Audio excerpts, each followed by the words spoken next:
I've been waiting to talk to you, Sheriff. I have been waiting a while. Sheriff Bob Johnson is on with us now from Santa Rosa County, Florida. Sheriff, how are you, Hey, sir? I'm doing good. How are you? I'm very good. I have to tell you, I don't know what the average person thinks, especially in blue states. But when I hear, quote, if someone's breaking into your house, you're more than welcome to shoot them in our county. We prefer you do, actually. Or we're hoping this will be the third strike and he'll go to prison and not get out because we're tired of dealing with him, trying to be honest with you. If somebody breaks into your house, you can shoot and kill them. The chances of them reoffending then are zero. And we like those odds. Holy cow, Sheriff. A lot of people think that. Nobody says that. Well, and I can tell you what they say in blue states because I've gotten about 300 death threats since then, and which is kind of amazing. All these people who hate violence and don't want criminals to be shot, but yet they want to come here and kill me. That's kind of an oxymoron, don't you think? Wow, you've gotten a lot of death threats? Yeah, but it's all from states where you can't buy a gun anyway, so I really don't care. It is what it is. Have you always been this way, or has our society pushed you farther in this direction? No, I got elected in 2016, and my citizens will tell you my press conferences can be pretty entertaining sometimes. Yeah, I bet. And because I speak my mind, and like you said earlier, it's common sense. Somebody's breaking in your house. They're not bringing you cookies or going to give you a hug. They're coming in there to break more laws, i.e. murder, rape, or whatever. And, in Santa Rosa County, a lot of our citizens have guns, and I promote the use of them. If somebody breaks in their house, like I said in the press conference, shoot them. Yeah. We'll go in there, do the paperwork, and get it over with. It's not as though, if somebody breaks into my house, as far as I'm concerned, you're on my territory. You start to threaten my children. I don't know what you're doing in the house. I warn you. And if you keep coming towards us, I will find you and I will shoot you because I don't know what your intent is.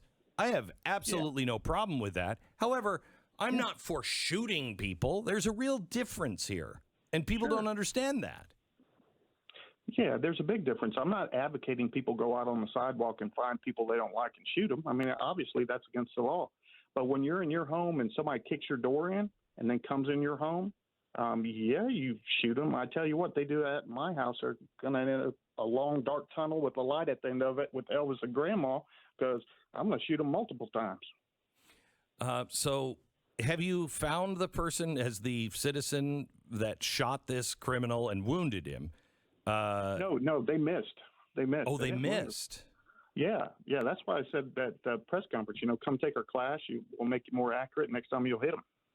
So how did you know that someone shot but didn't know who it was? Did the criminal say? Yeah, no. What happened was we had about 20 deputies out there, and they were on a perimeter, and they were closing the perimeter in as we got reports of where he was at.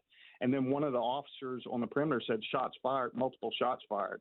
And none of our deputies shot, so obviously it was a homeowner. And shortly after the gunshots, we saw him going over a privacy fence into the next yard where he kicked in another door, and that's where we cornered him in a bedroom. And then he jumped out the window, and they caught him in the backyard. And so this community member who had the burglar in his house and shot and missed didn't want to identify himself, and you think it was for fear of he thought he was going to get in trouble? Yeah.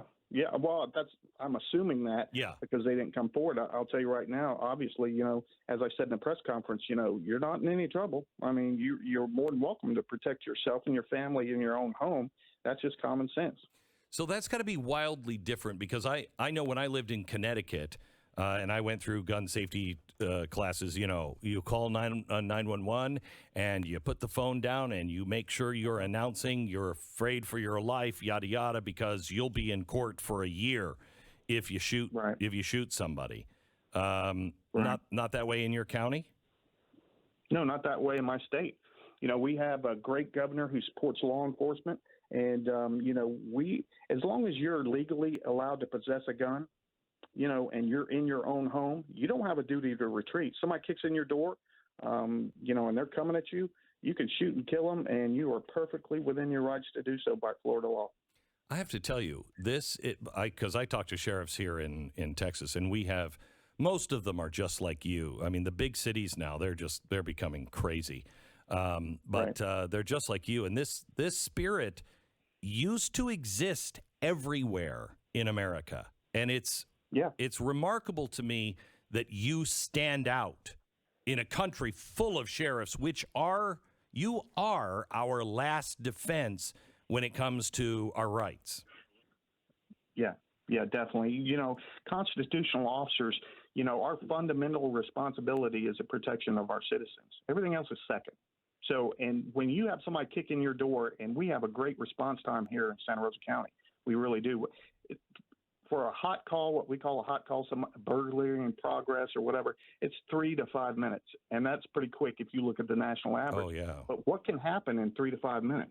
A lot. Yes, a lot.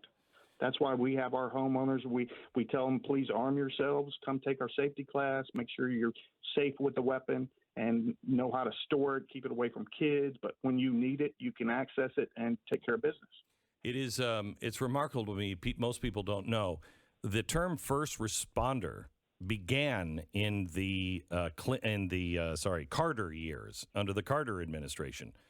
And it was intentionally put there to make sure that people didn't feel like they were the first responder. But we are. We call you for backup.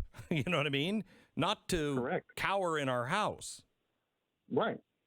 And like I said, 3 to 5 minutes, you say great response time. But in 3 to 5 minutes, if you come in a home and you have a weapon, I mean, you can kill 5, 6, 7 people in that time frame before we get there. Well, only if you have a weapon of war that has more than one shot. And I'm just saying. It's amazing, too. That's another thing on gun control. So they think that's the only law criminals will abide by if we say you can't have guns. Well, they'll abide by that one. Yeah, no, it makes me nervous, what we're doing with ammunition. The Biden administration, separate and apart from the boycott that we have on Russia with oil. This is separate and apart. This started before it.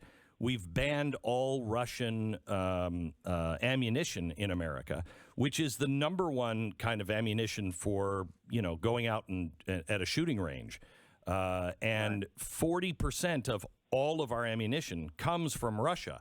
He's banned it for separate reasons. And that scares me because if you do have a gun, you should be practicing. You should be shooting it. You don't want to pick it up and not feel comfortable with it in your hand. Well, Glenn, you better calm down now. You're making sense. You don't want the Democrats calling you with death threats. So it's incredible. I agree 100%. You need to practice with them, and that's why we put on this class. It was every other Saturday. Now we're doing it. We've had such a demand. We're doing it every Saturday now for our citizens. It's free of charge, and we're going to try to get as many of them spun up on how to handle a weapon as we can so they can protect themselves, and we're proud of that fact. In Santa Rosa County, what cities are in your county that we might know? Gulf Breeze, Navarre, Milton. We're right in between Pensacola and Destin on the Gulf Coast. Okay. Yeah, you're in the same part of Florida. Yeah, we call it God's country. Yeah, it's beautiful. It's beautiful. Yeah. All right. Thank you so much. I really appreciate it, Sheriff. Keep up the good work. Thank you for having me. Take care. Bye-bye. That is Sheriff Bob Johnson from Florida. Please find out who your sheriff is. When you go to vote and it just says sheriff, for my whole life, I was like, I don't know. It matters. These are the guys. They are constitutionally elected. They don't report to anyone but the voters, according to the Constitution. And so when there is a real problem, it will be the sheriff that will rule over your county, that will either keep you free and safe or not. I have a sheriff in my county, and I've said to him, what happens if they ban guns? They come for guns. I don't think that's going to happen. But then again, I didn't think Roe versus Wade would ever be even argued, let alone repealed. And he said, well, that's when I deputize every single citizen in the county, and you better have a gun. That's the kind of sheriff that you need, one that knows the Constitution and knows their role as a sheriff.